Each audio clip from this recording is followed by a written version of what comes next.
Well, hello! You're most welcome to GMODISM channel. This is your host Eric, and we're doing some battles in the Gimle tournament. That is, if you're new here, we're having a 2.2 million ship tournament battle. The submissions have closed before anyone asks, and basically all of these ships you see here have defeated or somewhat defeated the Gimle class, a big ship I made in combat, and they are battling each other for a winner spot. In any case, today we are having two airships fighting each other. This is the Nidhugger by Netra, and it's 15,000 blocks, so it's super much smaller than it needs to be. It's only 1.3 million, making it one of the cheaper contestants, and it's beat Gimle very impressive. The total firepower is 1.3k, with it being a split between missiles and APS, with a slight more heavy damage, or I don't know, firepower to the missiles. Now the armor is just 10%, so this is not a armor design at all. It's just a thin crust with weapons, a glass cannon, if you will, definitely. And we will be checking it out a little bit quickly before the battle. So we have 333mm shells here, and we have would-be phosphorus. Then we have a skimmer tip, so we bounce on water. We have smoke to, I think it was to initially make the Gimle's lasers a little less scary. And we got a shaped charge secondary, so the skimmer tip is also penetrating, so it's of course a secondary shaped charge. Penetrate the first surface, then deliver heat. And an EED, a little bit of gunpowder. So the other shell we have here, I don't know exactly which cannons they are, but it's Hesh, and that's what we're doing. I think that's maybe the... Is it this thing? Okay, so we have Hesh spammers. This is like really spamming, pretty slow shells, but with an RPM that's actually higher than the game allows. So they will fill the sky with APS shells, and we're having stock settings, which mean if these ships are too far from each other, they may actually despawn shells before hitting each other. We have a fisherman here too. Well, in any case, very, very compact design, and of course we got the missiles as well. They are down below here, so they're just being dropped basically. I think it's the same missile for all of them, right? Which is frag with some EMP. And this is ooh, this is torpedoes. Are they all torpedoes? I thought there was some extra auxiliary missiles too. Maybe that's just oh, that's just some confusers. Well, they will not be used very much because our other contestant is this beautiful Sentinel. And the Sentinel is built by Karakok 90, and it is more close to the cost that you can have, and the armor cost is 20%, so still very, very low armor percentages. We have almost only APS for this ship, however, and it of course also relies on being a bit evasive, if I recall correctly. Here we have, this is actually not a laser, neither is it a pack. We'll just had some decos there. This is a 200mm cannon, which has frag on it. So it is a railgun, as you can see, armor piercing, frag. The other one being armor piercing incendiary. And that's the shells we're coming with here. So we have two big gun systems and a little bit of a interceptor system going on here, which I suppose will not be used in this little battle unless the torpedoes somehow switch to anti-air missiles. which I don't think they will, but I don't think I've seen the Nidhugger in a battle with an airship before. Well, let's get into the battle. Alright, so here we are into the battle. Nidhugger is here and the Sentinel is here. So the Nidhugger starts off with smoke. And oh, our shells. This is interesting. Our shells despawning due to the RPM limit. I think they may be. That's a fast fire, man. Oh, the Sentinel goes above and shoots down on the Nidhugger. I'm sure the Nidhugger wouldn't like that. Oh, but we are spamming each other with small, tiny shells. This is the most tiny spam battle we've seen so far, I think. Alright.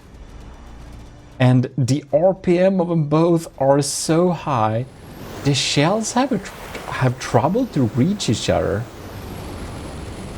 So the max in-game allowed shells per minute is set to a specific value, and I intentionally left those values at default because I thought that if we allow too many RPM in general, it's gonna lag. But it seems also now they kind of just auto switch between new shells all the time. It looks like Netrameira's Nidhugger is having a real hard time to shoot at the Sentinel. The Sentinel's accuracy is brutal. Look at this. This is a powerful airship, and these are some scary railguns. Look at that. We have tracers all over the place. Fragmentation, armor-piercing fragmentation. And we're just spamming these. And we are getting shot at, of course, with all of this hash.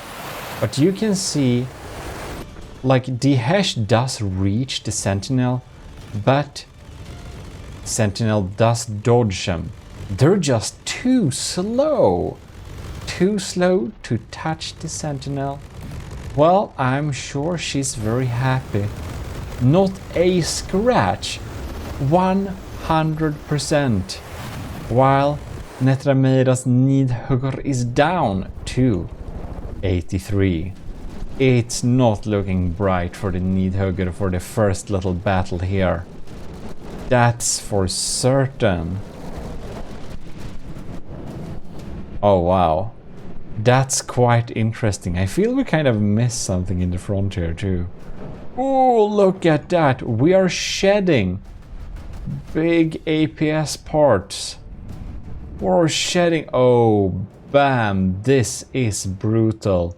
The Sentinel deliver sand blasting damage, or actually frag spamming. And it's really something here. You can see here that these shells, they're really tiny. And they are frag. And that's a tracer, so there is no emergency ejection defuse here. It's lacking EEDs. If someone shoots the Sentinel in the wrong spot, she's gonna go up in a real piece of confetti, I believe, there. Yeah, definitely. Quite interesting. So, but it didn't get hit. It did not get hit even once. Oh, bam. I was just thinking it's possible that it still has ejectors, and if it gets shots, it just may dump the shells, you know, outside itself. Probably. It maybe does that. It has landing gears, by the way, if you don't remember. That's super cool. Oh, bam. Okay, that's the first battle.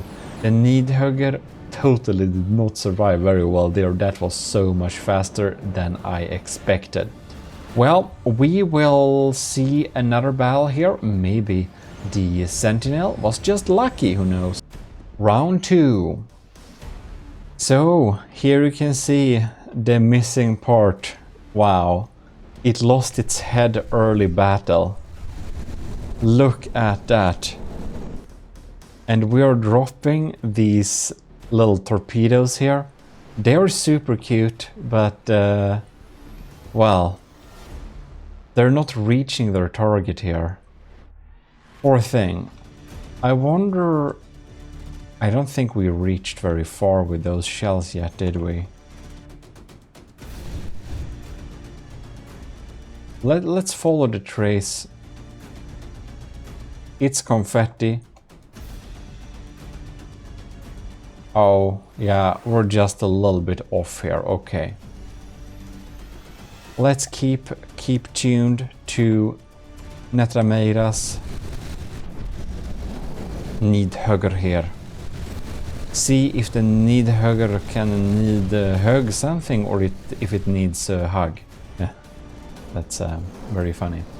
Anyways, ooh, this time it looks like even the Karakok Sentinel has some trouble hitting the mark here. Oh, well, no longer, indeed not.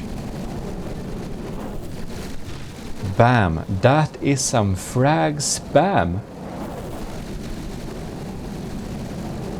Frag is effective at all gauges, but it's really volatile.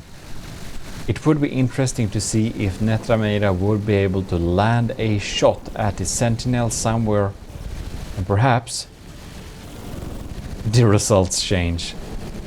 But so far it is not looking very good for the Nidhugger. It is indeed the Nidhugger. Well, in any case, the Sentinel is casually space shipping above here, popping up and down, being very evasive and neat like that, providing a swarm of, well, scary shells. Bam, we're just dropping blocks here. And the Nidhugger does fill the seas with torpedoes, but of course an airship, it's just not designed to fight an airship, and it does fight an airship in this little tournament round. Well, I do think that we'll see more of the Nidhugger in the losers bracket. Of course, it is a strong design. It did beat the Gimle, and yeah, for being an airship, like sandblasting type of setup, well, the Sentinel just delivers a lot more damage. Now, again, the Nidhugger is set up to specifically deal with the Gimle and other such naval targets, so all of those missile like firepower is just not getting used for anything right now. Well, that is brutal. This might be one of the most brutal battles we've had for this little season of Gimle battles. Oh, and we even have an internal fire there. Well, it's despawning in any second now, so bam. Well, I suppose we will just have to see for a little third battle if the Sentinel can defeat 2 Nidhuggers. In any case, big congratulations to Karakok 90. The Sentinel takes home the victory here for this battle. And just for fun, we are gonna see if the Sentinel will be able to take out 2 Nidhuggers or not. But man, very beautiful looking and very good design. Let us continue. Alright then, let us begin. We're gonna follow the shells here. Oh my, maybe with having two. Oh no, look at that, having two Nidhuggers. So right now, no shells actually reach each other, and the Sentinel has an advantage here, having the better range due to having a higher speed of shells. Of course, Netrameira's Nidhugger shells get in range now, but the Sentinel is just too evasive. It's simply too evasive.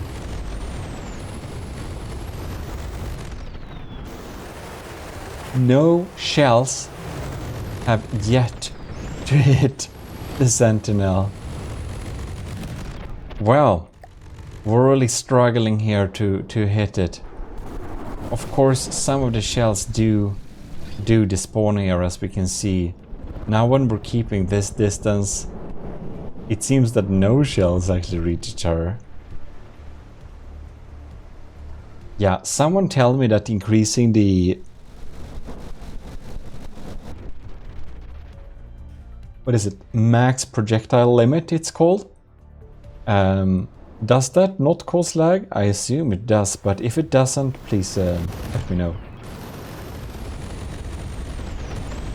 You can increase it to insane amounts, but I feel that in general we like to keep nether stock settings just so we have some kind of reference point. Because of course, like a lot of tournament people do like turn off so you don't even need detection and stuff like that. I just don't think that's fun, but that's just my preference.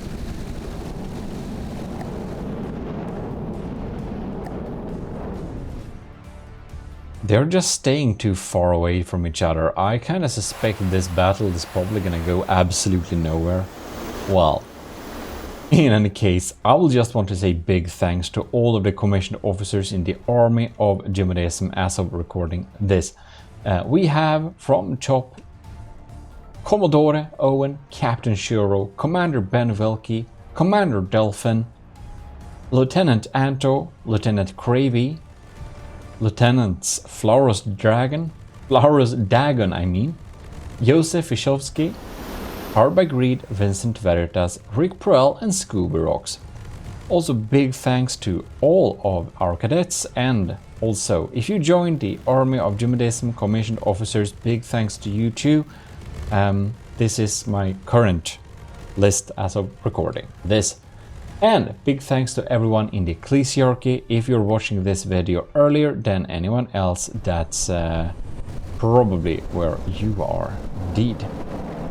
Well, we reached the cap for the max RPM, basically. That makes the battle a little bit weird, but that's the rule that we set up. We use the stock rules here to not get any like weird reference points.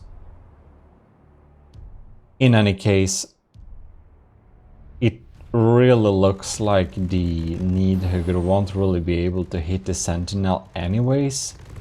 All of those shells we've seen so far have been off, even if they've been straight on target. Yeah, I think this actually does it for this battle. I don't see it any reason to linger here any longer, because obviously the RPM is too insane here. So the Sentinel is obviously gonna pick him off eventually, it looks like, but well, we can't know for certain, but yeah. And Netrameira, beautiful design. I know, it uses torpedoes, and you meet another airship. It's randomized. Don't blame me. blame challenge.com generating algorithm. I don't know. That's the battle in any case. Well, there we have it. The Nidhugger versus Sentinel. Did the one that got the victory win it or not? So that I will not spoil the results if you're just watching the end. In any case, huge thanks for watching. Do like the video if you did enjoy it, and we'll be back with some more battles very soon. Also, check out the GMODISM channel for some more From the Depth content and subscribe to it, of course. This is your host Eric of GMODISM, and I'm signing out. See you next time, and check out gmodism.com now, okay? Right?